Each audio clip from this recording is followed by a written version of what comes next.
So we've talked about the multiplication rule. We've talked about permutations with distinct objects. We've talked about combinations with distinct objects. So what if we have non-distinct objects?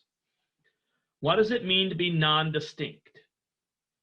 Well, objects are non-distinct if you can't tell them apart. For example, take a look at this example. An urn contains 10 golf balls, of which 5 are white, 3 are red, and 2 are blue. Now, these 5 white golf balls are non-distinct.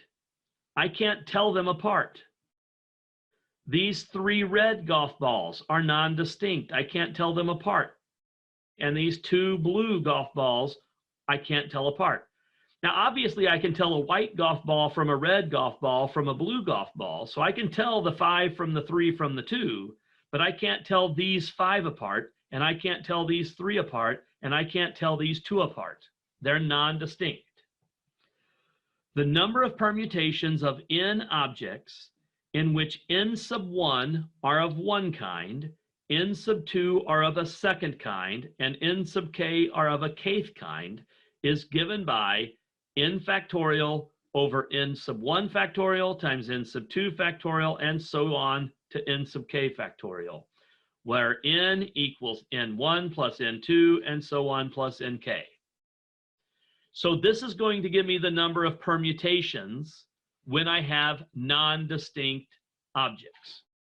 So to my example, I've got this urn that contains 10 golf balls, 5 are white, 3 are red, 2 are blue. So 5 plus 3 plus 2, that's the 10, right? If the 10 balls are drawn from an urn one at a time, in how many different ways can the colors emerge? So I'm going to draw all 10 balls out of the urn one at a time. And maybe I'm going to place them on my table here, right? And so the question is, how many different ways can that happen? So for example, I could get white, white, white, white, white, red, red, blue, blue, red, red, red, blue, blue. So that would be one possibility. White, white, white, white, white, red, red, red, blue, blue. That's one way that the balls could emerge. Another possibility is I could get white, white, white, white, white, red, red, blue, red, blue. That would be a different possibility. And so on. You get the idea. So the question is, how many ways could this happen? Well, since I have non-distinct objects, here's how that's going to work. First of all, there's a total of 10 objects. So I'm going to take 10 factorial. But then I have to remove the duplicates. So these 5 white balls, I'm not going to be able to tell apart. So I'm going to divide by 5 factorial to remove all the duplicates of those 5 white balls. And I can't tell the 3 red balls apart. So I'm also going to divide by 3 factorial to remove all the duplicates of the 3 red balls and the 2 blue balls. So that's going to equal 10 times 9 times 8 times 7 times 6 times 5, 4, 3, 2, 1, which I'm going to say 5 factorial. And the reason why I didn't write that on out is because I have 5 factorial right here, which is 5, 4, 3, 2, 1. So that's going to cancel. Now 3 factorial is going to be 3 times 2 times 1. And 2 factorial is going to be 2 times 1. Now 3 times 2 times 1, that's 6, and that'll cancel with the 6 there. 2 can cancel with either the 10 or the 8. Let's cancel it with the 8. So I have 10 times 9 times 4 times 7. So 10 times 9 times 4 times 7, that is 2,520. There would be 2,520 different ways that these colors could come up out of the urn if I draw out all 10 balls.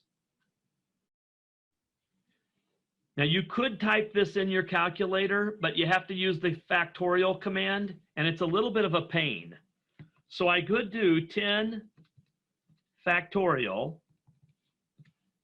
and then I divide. Now, if I'm going to divide by 5 factorial, 3 factorial, 2 factorial, I've got to put that inside parentheses so that it does this calculation before the division. So parentheses 5 factorial times 3 factorial times 2 factorial. So here's how I would type it in my calculator. Again, it's kind of a pain because you got to keep going back to get that factorial command, but it does give me the correct answer. Because that's a pain, a lot of times I actually do write these problems out by hand instead of using the factorial command, especially when you think about that the factorial you may not be able to calculate because it may be too big for the calculator to compute. So like if it was 100 factorial divided by 50 factorial times 30 factorial times 20 factorial, for example, the calculator would say overflow error, can't do it. So just be aware of that. Computing probabilities involving permutations and combinations. This is kind of really the point. Using the counting methods will allow us to figure out other probabilities. We're going to see that. We're going to use combinations a lot in chapter 6 when we're doing binomial probabilities. Example. In the Mega Millions lottery, an urn contains balls numbered 1 through 70, and a second urn contains balls numbered 1 through 25. From the first urn, 5 balls are chosen randomly without replacement and without regard to order. From the second urn, 1 mega ball is chosen randomly. For a $2 bet, a player chooses 1 set of 5 numbers to match the ball selected from the first urn and 1 number to match the mega ball selected from the second urn. To win the grand prize, all 6 numbers must match. If a single ticket is purchased, what is the probability of winning the Mega Millions grand prize? Now, I do want to be clear that in Mega Millions, there's multiple ways of winning. But to win the grand prize, the jackpot, you have to match all 6 balls. So you have to match all 5 of the balls numbered from 1 through 70 from the first urn, and you have to also match the 1 ball numbered from 1 to 25 from the second urn. So what we want to know is, if we purchase a single ticket, what is the probability that we're going to win the grand prize? Well, if we buy 1 ticket, then that means we have 1 chance out of how many chances? Well, the first thing we're going to think about is how many different ways can the 5 balls be selected out of the first urn? So let's talk about the first urn.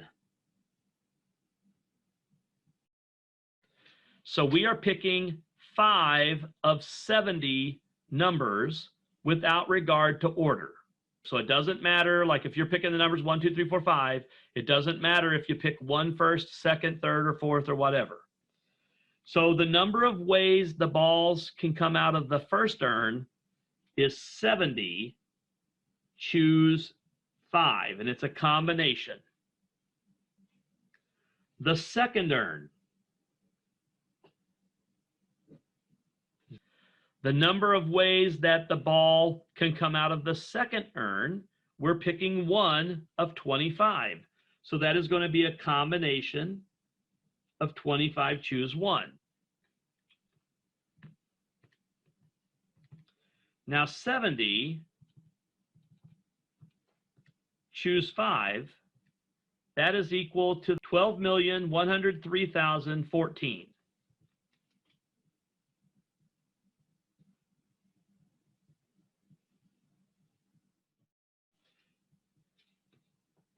$25 combination, choose 1, that's 25.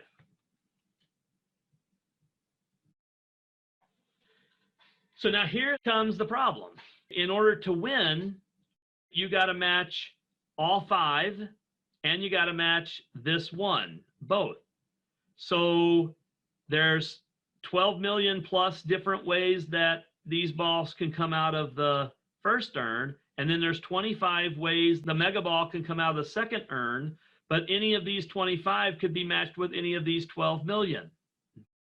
So the total number of ways that the winning numbers can be selected is going to be the 12,103,014 times 25. So in other words, the total number of combinations of how the winning numbers can be selected is 70 choose 5 times 25 choose 1. And that is that. And 12,103,014 times 25, that is 302,575,350.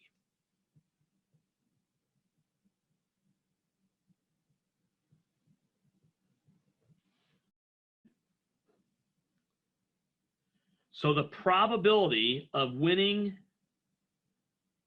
the jackpot, if you buy one ticket, is going to be 1 out of 302,575,350. I certainly would not want to have to try to figure this probability out by listing the sample space. So there would be 302,575,350 different items in the sample space.